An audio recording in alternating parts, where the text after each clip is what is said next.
Atos dos Apóstolos, páginas 43 a 49.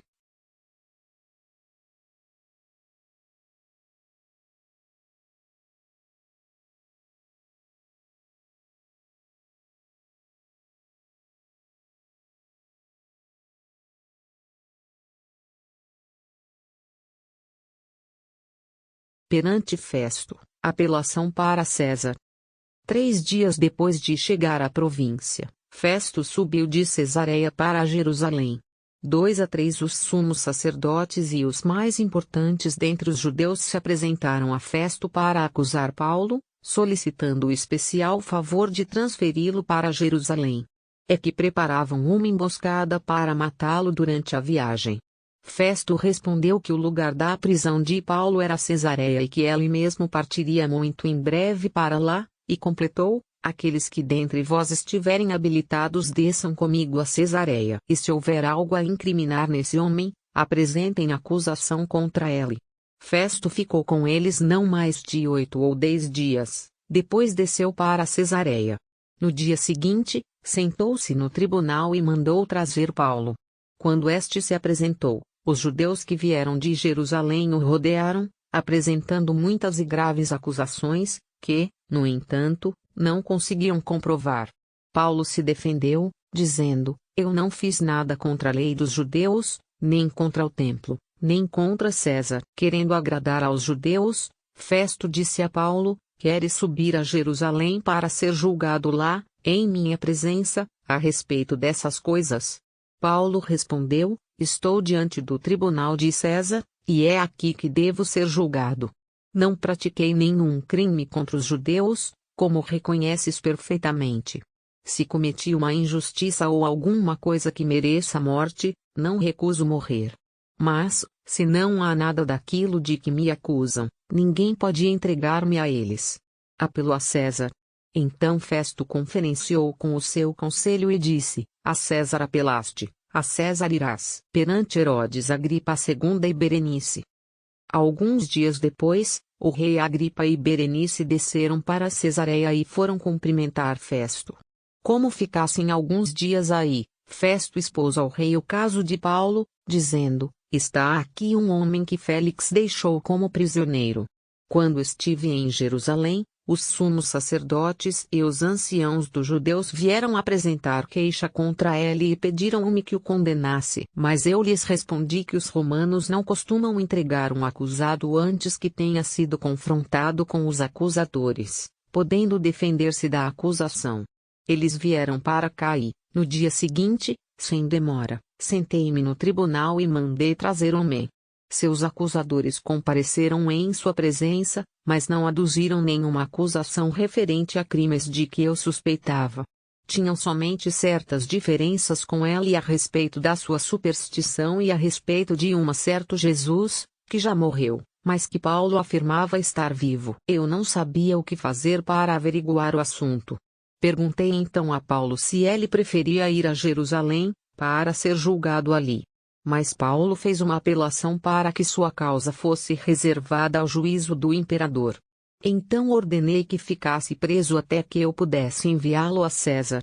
Agripa disse então a Festo: eu também gostaria de ouvir esse homem. Amanhã o ouvirás, respondeu Festo. No dia seguinte, Agripa e Berenice chegaram com grande pompa e foram à sala de audiências, junto com os tribunos e as pessoas importantes da cidade. A uma ordem de Festo, Paulo foi introduzido. Então Festo disse: Rei Agripa e cidadãos aqui presentes, estais vendo aqui o homem por causa de quem toda a multidão dos judeus recorreu a mim, tanto em Jerusalém como aqui, exigindo que ele não continue vivo. No entanto, verifiquei que ele não fez nada que mereça a morte, mas, como ele mesmo apelou para o imperador, decidi enviá-lo. Acontece que a seu respeito nada posso escrever de concreto ao soberano. Por isso faço-o comparecer diante de vós, e principalmente diante de ti, Rei Agripa, a fim de que, após o interrogatório, eu tenha o que escrever. Com efeito, pareceu-me absurdo enviar um prisioneiro sem indicar as acusações movidas contra ele. Autodefesa perante Agripa. Segundo o relato da conversão. Agripa dirigiu-se a Paulo: podes tomar a palavra para te defender.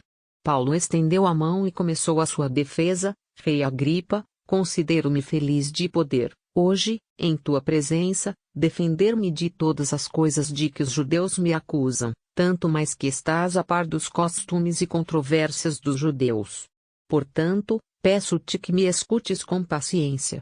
Todos os judeus sabem como foi minha vida desde a minha juventude, que se iniciou no meio do meu povo e em Jerusalém. Eles me conhecem de longa data e, se quiserem, poderão testemunhar que vivi como fariseu, de acordo com o partido mais rigoroso de nossa religião. Hoje estou sendo julgado por causa da esperança prometida por Deus aos nossos pais, e que as nossas 12 tribos esperam alcançar, servindo a Deus dia e noite, com perseverança. É por causa dessa esperança, ó Rei, que estou sendo acusado pelos judeus. Porque se julga entre vós tão incrível que Deus ressuscite os mortos? Eu também, antes, acreditava ser meu dever combater com todas as forças o nome de Jesus, o Nazareno. Foi o que eu fiz em Jerusalém, prendi muitos dos seus fiéis, com autorização dos sumos sacerdotes, e dei meu consentimento quando eram condenados à morte. Muitas vezes, percorrendo todas as sinagogas, eu procurava forçá-los a blasfemar, por meio de torturas e, no auge do meu furor contra eles, eu os caçava até em cidades estrangeiras. Nessas condições, eu estava indo a Damasco, com autorização e a mando dos sumos sacerdotes. Ó Rei, eu estava a caminho, quando pelo meio-dia vi uma luz vinda do céu, mais brilhante que o sol. Essa luz me envolveu, a mim e aos que me acompanhavam. Todos nós caímos por terra. Então ouvi uma voz que me dizia, em hebraico: Saul, Saul, por que me persegues? É inútil teimares contra o ferrão. Eu respondi: quem és, Senhor? E o Senhor me respondeu: eu sou Jesus, aquele que estás perseguindo. Mas agora, levanta-te e fica de pé. O motivo pelo qual te apareci é este: eu te estabeleci para que sejas meu servo e testemunha desta visão e de outras ainda nas quais te aparecerei. Eu te livrarei das mãos deste povo e também dos pagãos, aos quais eu te envio para que lhes abras os olhos e para que se convertam das trevas para a luz, da autoridade de Satanás para Deus. Assim, eles receberão o perdão dos pecados e participarão da herança com os santificados, pela fé em mim. Rei Agripa, eu não fui desobediente à visão celeste.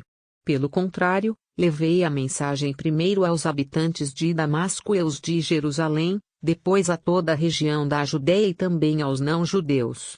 Disse-lhes que se arrependessem e se convertessem a Deus, praticando obras que mostrassem sua conversão. Por causa disso, alguns judeus me prenderam, enquanto eu estava no templo, e tentaram matar-me.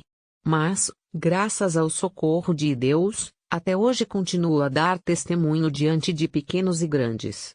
Nada ensino além do que os profetas e Moisés disseram que deveria acontecer, isto é, que o Cristo devia sofrer e, sendo o primeiro a ressuscitar dentre os mortos, havia de anunciar a luz ao povo judeu e às nações pagãs. Paulo convida Agripa para a fé.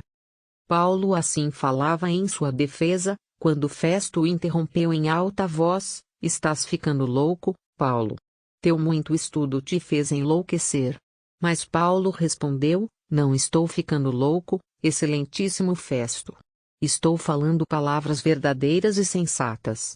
O próprio rei, a quem me estou dirigindo com toda a franqueza, certamente está a par dessas coisas. Acredito que nada disso lhe seja desconhecido, pois essas coisas não aconteceram num lugar distante. Rei Agripa, acreditas nos profetas? Eu sei que acreditas. Então Agripa disse a Paulo: ainda um pouco, e me convences a tornar-me cristão. Paulo respondeu: ainda um pouco ou ainda muito, quisera Deus que não somente tu, mas todos os que me escutam hoje se tornem como eu, com exceção destas correntes. O rei se levantou e, com ele, o governador, Berenice e todos os que participaram da sessão. Enquanto saíam, conversavam e diziam: esse homem não faz nada que mereça a morte ou a prisão. E Agripa disse a Festo: esse homem bem que podia ser posto em liberdade, se não tivesse apelado para César. Viagem a Roma. Quando ficou decidido que embarcaríamos para a Itália, Paulo e alguns outros prisioneiros foram entregues a um centurião chamado Júlio, da corte Augusta. Embarcamos num navio de Adramítio, que ia partir para as costas da Ásia, e começamos a viagem. Estava conosco Aristarco, macedônio de Tessalônica. No dia seguinte, fizemos escala em Sidônia. Tratando Paulo com humanidade, Júlio permitiu que ele fosse encontrar seus amigos para receber a assistência deles. Partindo daí, passamos pela costa de Chipre, pois os ventos eram contrários. Navegamos o mar ao longo da Cilícia e da Panfilha, e depois de 15 dias desembarcamos em Mira. Na companhia o centurião encontrou aí um navio de Alexandria, que estava de partida para a Itália, e nele nos fez embarcar.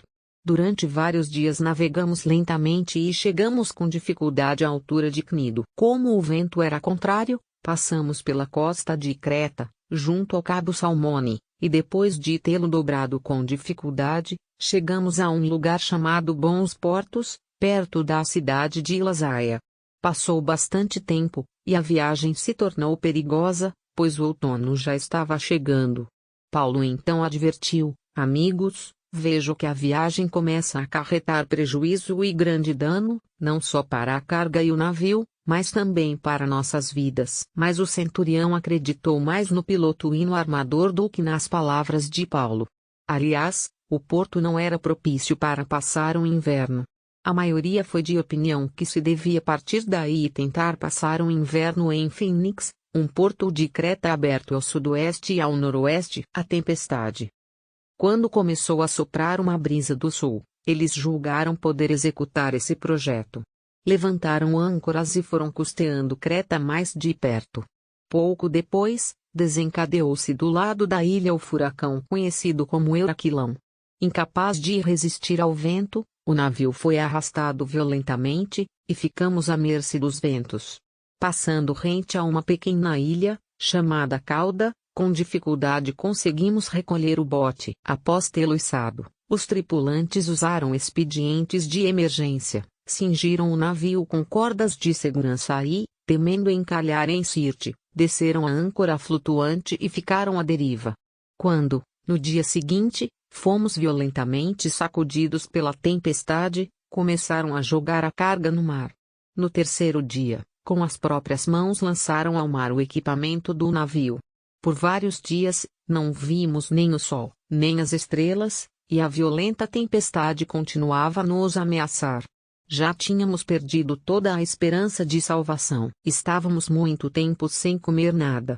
Então Paulo se pôs de pé no meio deles e disse: amigos, se me tivesseis escutado e não tivesseis saído de Creta, teríamos evitado este perigo e prejuízo. Apesar disso, aconselho que sejais corajosos, porque ninguém de vós vai morrer. Só perdereis o navio. Esta noite apareceu-me um anjo do Senhor ao qual pertenço e a quem adoro. O anjo me disse: não tenhas medo, Paulo. Deves comparecer diante de César, e Deus concede a ti a vida de todos os teus companheiros de viagem. Portanto, coragem, amigos. Tenho confiança em Deus de que as coisas acontecerão como me foi dito. Entretanto, vamos encalhar em alguma ilha. O naufrágio. Já fazia 14 noites que éramos jogados de um lado para outro no mar Adriático, quando, pela meia-noite, os marinheiros viram sinal de terra. Lançaram a sonda, e deu uns 30 metros de profundidade, um pouco mais adiante lançaram novamente a sonda, e deu uns 20. Com medo de que o navio batesse em rochas, eles desceram 4 âncoras do lado de trás do navio e esperavam ansiosamente o raiar do dia. Entretanto, os marinheiros tentavam fugir do navio. Com o pretexto de jogar âncoras a partir da proa, já estavam descendo o bote ao mar. Mas Paulo disse ao centurião e aos soldados: se eles não ficarem no navio, vós não vos salvareis. Então os soldados cortaram as cordas do bote e o deixaram cair no mar. Esperando que amanhecesse, Paulo insistia que todos comessem. Dizia: já faz 14 dias que estais esperando, em jejum, sem comer nada. Aconselho que vos alimenteis, é necessário para a saúde. Pois ninguém de vós perderá um cabelo da cabeça. Depois de dizer isso, Paulo tomou o pão, deu graças a Deus diante de todos, partiu o pão e começou a comer. Então todos se reanimaram e alimentaram-se também. No navio éramos ao todo 276 pessoas. Depois de comerem o suficiente, jogaram o trigo ao mar, aliviando o navio. Quando amanheceu, os marinheiros não reconheceram a terra. Vendo uma enseada com uma praia, ponderavam se ali poderiam levar o navio à terra. Soltaram as âncoras, entregando o navio ao movimento do mar. Ao mesmo tempo, desamarraram as cordas dos lemes, içaram a vela da frente ao vento e dirigiram o navio para a praia. Mas o navio foi de encontro a um banco de areia e encalhou. A parte dianteira, atolada, ficou imóvel, mas a parte traseira começou a desconjuntar-se pela violência das ondas. Então os soldados decidiram matar os prisioneiros, para evitar que alguns deles escapassem a nado. Mas o centurião, querendo salvar Paulo, não aceitou a ideia. Mandou aos que sabiam nadar que saltassem primeiro e alcançassem a terra. Depois mandou que os outros fossem atrás, agarrados em pranchas ou em qualquer pedaço do navio.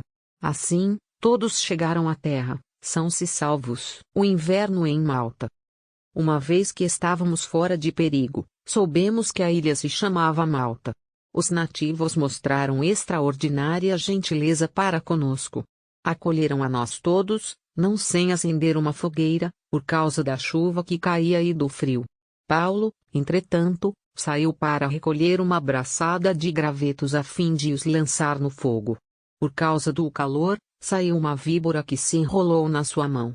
Os nativos viram a cobra venenosa pendurada na mão e diziam entre si: este homem é mesmo um criminoso. Apenas escapado do naufrágio, a justiça divina não lhe permite viver. Paulo, porém, sacudiu a cobra dentro do fogo, sem sofrer nenhum mal. Eles achavam que ele fosse ficar inchado e cair morto imediatamente. Esperaram muito tempo e, vendo que nada de anormal lhe acontecia, mudaram de ideia e começaram a dizer que ele era um deus. Nos arredores daquele lugar, ficava a propriedade do chefe da ilha, chamado Públio. Ele nos acolheu durante 3 dias, mostrando muita gentileza. O pai de Públio estava de cama, com febre e disenteria. Paulo entrou no quarto dele, orou, impôs as mãos sobre ele e curou-o. Em vista disto, os demais doentes apresentavam-se a Paulo e eram curados. Eles demonstraram muitos sinais de estima para conosco, e, quando nós partimos, deram-nos tudo o que precisávamos para a viagem de Malta a Roma. Depois de 3 meses, embarcamos num navio alexandrino, que tinha passado o inverno na ilha de Malta e levava como emblema os Dióscuros. Fizemos escala em Siracusa e aí permanecemos 3 dias. Depois, costeando, chegamos a Régio. No dia seguinte, levantou-se o vento sul e, em 2 dias, chegamos a Puteoli. Aí encontramos alguns irmãos que nos pediram para ficar 7 dias com eles. Em seguida, fomos para Roma. Os irmãos de Roma, informados a nosso respeito, vieram ao nosso encontro até o foro de Apio e 3 tabernas. Ao vê-los, Paulo deu graças a Deus e sentiu-se animado. Em Roma, porta aberta para o mundo. Quando entramos em Roma, Paulo recebeu permissão para morar em casa particular, com um soldado que o vigiava. 3 dias depois, Paulo convocou os líderes dos judeus. Quando estavam reunidos, falou-lhes: irmãos, eu não fiz nada contra o nosso povo, nem contra as tradições de nossos pais. No entanto, vim de Jerusalém como prisioneiro e, assim, fui entregue às mãos dos romanos. Interrogado por eles no tribunal e não havendo nada em mim que merecesse a morte, eles queriam me soltar. Mas os judeus se opuseram e eu fui obrigado a apelar para César, sem nenhuma intenção de acusar minha nação. É por isso que eu pedi para ver-vos e falar a vós, pois estou carregando estas algemas exatamente por causa da esperança de Israel. Então eles disseram a Paulo: nós não recebemos nenhuma carta da Judéia a teu respeito, e nenhum dos irmãos que aqui chegaram relatou qualquer coisa de mal contra ti. No entanto, Gostaríamos de ouvir de tua própria boca o que pensas, pois sabemos que essa tua seita encontra oposição por toda parte. Então marcaram um dia e foram com mais gente para se encontrar com ele no seu alojamento. Desde o amanhecer até a tarde, Paulo fez uma exposição baseada na lei de Moisés e nos profetas, dando testemunho do reino de Deus e procurando convencê-los a respeito de Jesus. Alguns aceitaram o que ele dizia, mas outros não quiseram acreditar. Assim, discordando entre si, eles se foram, enquanto Paulo só dizia uma coisa: bem que o Espírito Santo falou aos vossos pais por meio do profeta Isaías, vai ter com esse povo e dize-lhe, com o ouvido ouvireis, e não compreendereis, com a vista vereis, e não enxergareis. O coração desse povo se endureceu, com os ouvidos ouviram mal e seus olhos, eles os fecharam, para que não enxerguem com os olhos, nem ouçam com os ouvidos, nem entendam com o coração e se convertam, e eu os cure. Ficai, pois, sabendo, esta salvação de Deus é enviada aos pagãos, e eles escutarão. Paulo morou 2 anos numa casa alugada. Ele recebia todos os que o procuravam, proclamando o reino de Deus e ensinando o que se refere ao Senhor Jesus Cristo, com toda a liberdade e sem impedimento.